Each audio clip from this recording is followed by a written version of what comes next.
CDL or bust. We're back with our friend Teddy Flener Jr., who got some very good news by passing his CDL exam yesterday. Teddy, it had been a long 2 weeks, I'm sure, for you. What'd you do during those 2 weeks to prepare? I was working with my buddy of mine, Josh, doing lawn care and landscape, and that's pretty much all I done was work with him and take care of the baby. But in terms of the preparation, there was a risk of probably getting overstudying. Did you try to do some studying every day, or some days you did some and some days didn't do any? What'd you do for 2 weeks with it? I went over the paperwork, not the paperwork, but I went over the packet a few times. I didn't go over it too much though, because I didn't want to like overdo myself. And I'd study it for maybe a day, then take 2 days off, then study it again. Take a couple days off and study it again. So that's pretty much what I've done. I make sure I had everything memorized in my head for before I went down there yesterday to take my test. To refresh our viewers, what cost you the first time was the in-cab part of the pre-trip. So you never even got to drive the truck. So you went 2 weeks without driving a truck. So did you go practice on Tuesday? No, I did not. I didn't practice at all. Really? So really, I went straight in there and done it. Was that at all nerve-wracking, and why did you not go practice? I had a busy day that day of work and all that stuff, and then I had a doctor's appointment. Couldn't you have done some other day, arranged with TAT to go last week someday or something? No, they told me the only day that I could have went was the day before I took my test. Okay. So.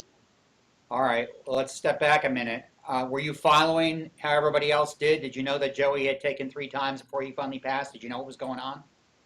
Yeah, I keep in touch with Ryan, Wayne, and Joey.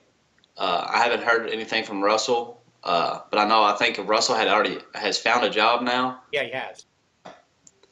Central Train's going to drive locally. Yeah. So we kept in touch with Joey. Did you ever lose confidence when he was messing up the second time, and I'd take the third time and going, oh my God, if Joey's doing this, what's going to happen to me?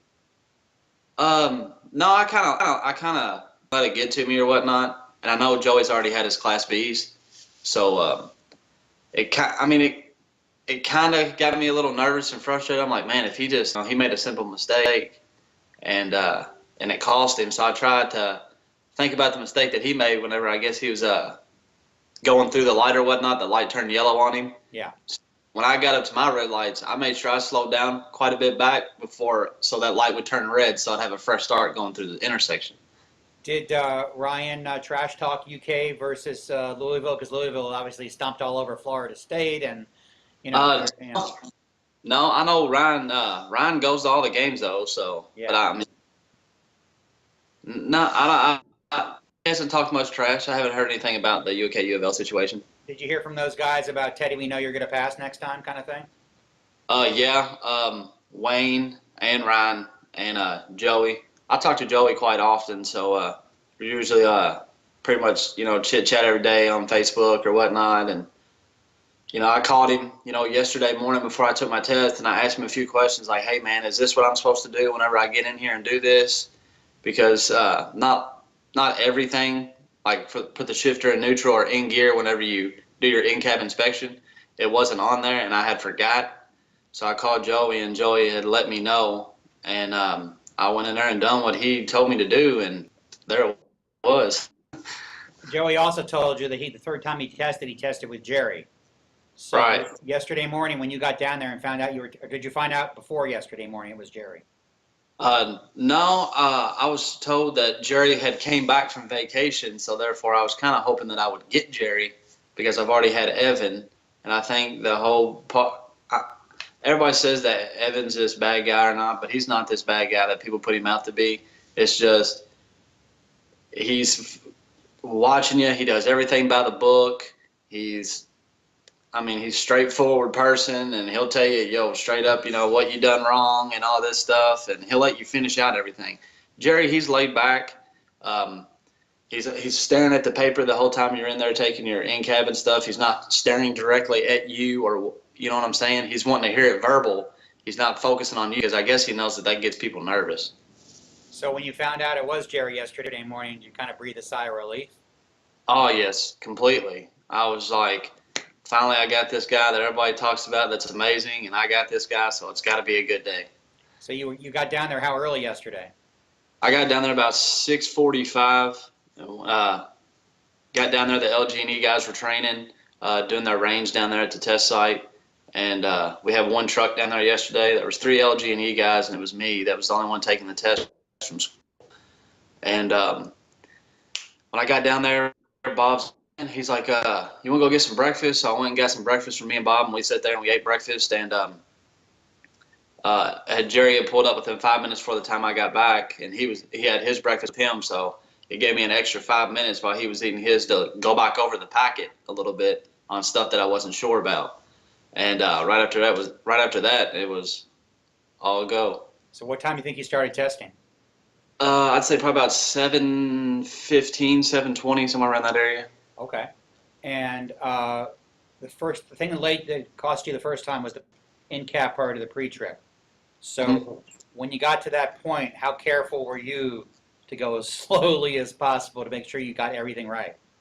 At first, when I got in there, I was kind of doing everything kind of quick because I had it right on the tip of my tongue because I just got out of that packet when I was from studying down there. And I kind of slowed myself down whenever I was doing like my in-cab inspection part. I got past the air brakes, checking the air pressure gauges and doing my road test and my tug test and all that, and my 4 PSI. I'd done all that pretty fast because I wanted to hurry up and get it done quick to get that out of the way because that's the only thing that made me fail the last time was the air brakes part. When I got into the in-cab inspection talking about, your floor splitter debris, your shifter, your clutch, your steering wheel, horns, and all that, I kind of took myself a little bit careful because you can easily miss a thing when you're going through something like that, a lot that's got to be told about. So I kind of took it real easy and slow on that. So I made sure I covered everything on the in-cab because if you miss anything on the in-cab, it's an automatic fail. So when you got through all that and you were still going, you knew you hadn't messed it up. You must have really kind of like, I'm going to pass this thing. I got through the big hurdle. When I got through the in-cab, I was pretty much confident that everything else was going to be smooth as could be. Whenever we were driving back in school and driving on the interstate and stuff, I was real confident with myself and my driving skills were good. My range was good. And that was my most proficient part or distinguished part about being in the school was the driving part and doing the range while being in the truck. Some of your classmates, Anna, for example, got the entire truck to have to go through with the examiner. What did you get? I got from the door all the way to the back of the tractor and the coupling system. Were you glad you didn't have the whole thing? It kind of, I could have done the whole thing because I had studied it so much, but I'm kind of, I'd have to say, I'm glad I didn't have to have the whole thing. So then you went on to the maneuvers, the backing and the offset and the parallel. No issues on any of that? On my straight back, I didn't have any issues on it. My offsets, I didn't have an issue. When I went in to do my parallel part, you're allowed 12 points whenever you're doing your skills test. I ended up bumping a cone, so it cost me 2 points. So I only had 2 points, and I was allowed 12. So he moved the cones, and we started driving. And I think on my driving part, I got a pretty high score on it. The only thing he told me was make sure that I'm looking into my mirrors every 5 to 8 seconds because I kind of wouldn't do it every 5 to 8 seconds. But go back to the maneuvers for a minute. So you didn't have to use all your get-outs or anything. You just stayed in the cab the whole time? On my offsets, I got one time to make sure that I was lined up even with the center cone to do my offset and to make sure my back tire was lined up with the center cone. Because if you have that back tire lined up with that center cone and you make that 45, you're straight lined up in that lane. So all you got to do is just do a straight back. So that's pretty much what happened. I lined it up with that cone, done my 45-degree angle on my offset, and it was straight back in from the rest of the way from there. Was getting through parallel and all the maneuvers any kind of a breather or a relief because you knew Anna had failed it twice on parallel? After I was pretty confident on my range part, I wouldn't have trouble with that. When I was done with my pre-trip, I knew right then and there that I wouldn't have no more problems. That I felt confident that I already had my CDLs. So I was out there doing my range and driving on the road, thinking, hey, I've already passed, so I'm just going to do what I got to do if I was out there in like a real life scenario. So no danger of getting too cocky, Mr. Quarterback, on that? No, I mean, like I said, I was confident with my driving and all that stuff, so I didn't have any issues besides my mirrors. You know, I got to look in and out of my mirrors every 5 to 8 seconds, but everything went smooth and great. What about the traffic lights? Because Joey had an issue with that too. As far as the traffic lights, when I was coming off the expressway, coming in front of Freedom Hall, I downshifted all the way into fourth gear and came up to the stoplight. And as soon as I was getting ready to put it into third, I was already in neutral, getting ready to put it into third, and the light turned green on me. So I was kind of stuck there for a second. Not for a second, but he's like, hurry up, you need to hurry up. We can't sit here in traffic. We got traffic behind us. Hurry up and put it in gear. So I hurry up and slammed it into third and pulled right out there. And that was probably like the only little mistake that I had was I had to make a stop because I'm not going to roll and shift at the same time. Now, Joey actually tested more times than you. He had to go 3 times to pass. You only needed 2. So you can lord it over him for the rest of your life now that you only need 2 times. I was thinking about that yesterday, about telling him, because Sean had commented on my Facebook post, Sean Dillon, Yeah. and he said, LOL, about time. Congratulations, man.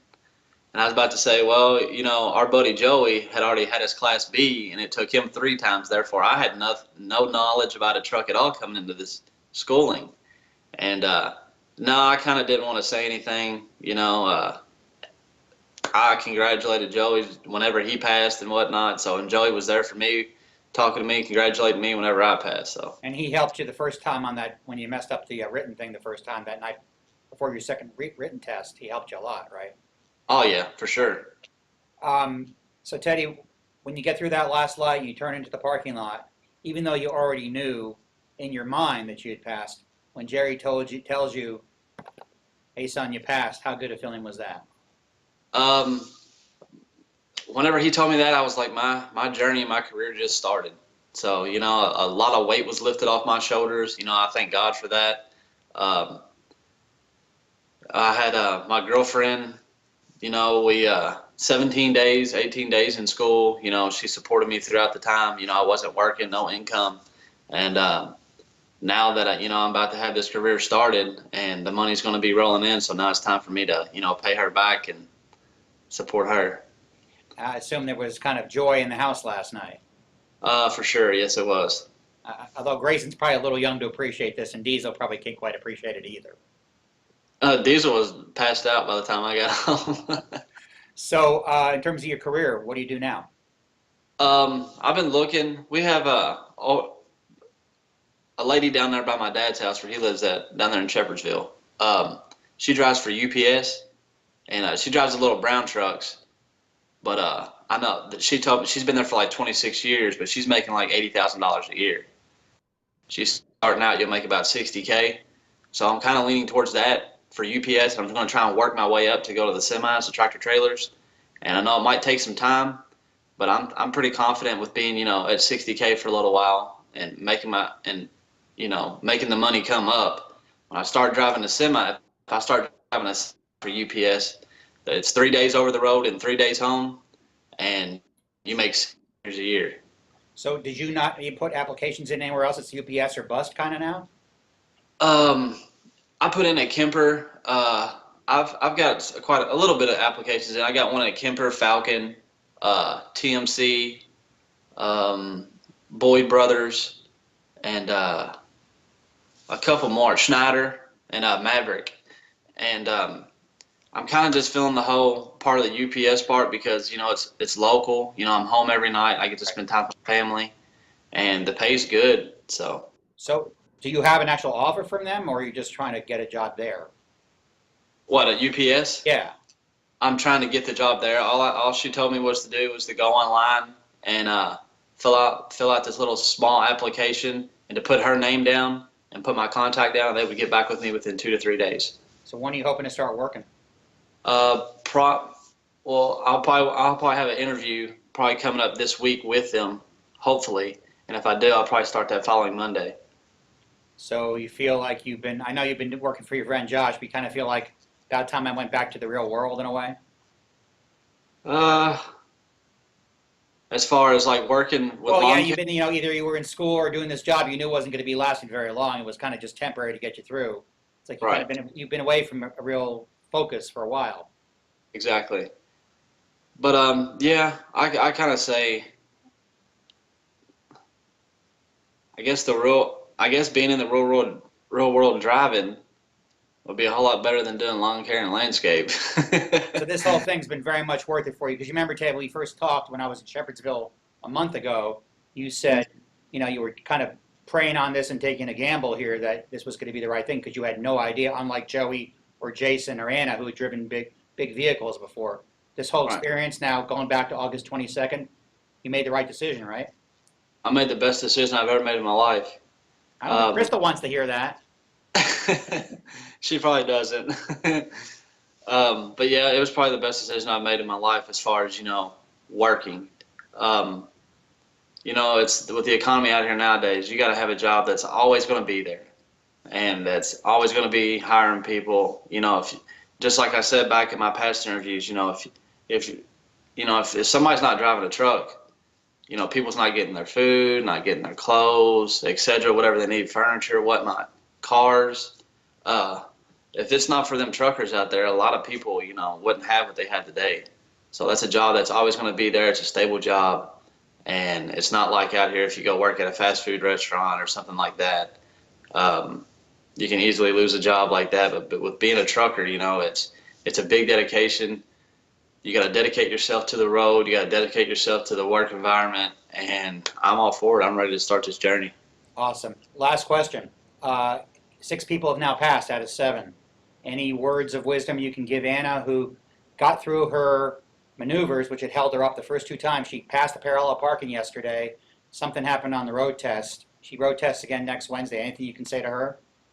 I would say probably just, be calm. Don't rush anything. Check your mirrors. When you come up to a light, make sure that light is close or is red. If it's green and you're slowly coming up on it, keep yourself at the distance. If you go underneath that light, like say for instance, if that light's green and you go up underneath that light and it turns yellow, that's automatic fail. So what I would say is, I don't know if it was her problem pulling in. I thought that's what I heard. She was pulling into the parking lot, made a mistake. Keep it wide whenever you come into the parking lot to come back in. Keep your try to go out to the stop on the S lot on the stop on the written on the road, and just keep them turns wide, and she shouldn't have a problem. So maybe when she passes next Wednesday, all you guys, all 7 of you, have to somehow coordinate and have a celebratory dinner or at least a drink together, and everybody congratulate each other for making it through. I wouldn't mind to have that. I don't have any contact or information or Anna's cell phone, nor do I have Russell's, but I have pretty much everyone else's. But if I can get in with Joey, Ryan and Wayne, and have someone else, Sean, to come in with us, and we'll go out and get some drinks or something, I'd be down to do that. All right, well, Teddy, it's been a pleasure getting to know you over the last month. Congratulations. I know it's a long time coming, it seems like, but really, when you look back 40 years from now, it's going to seem like it was real quick. Yeah, that's true. All right, thanks a lot.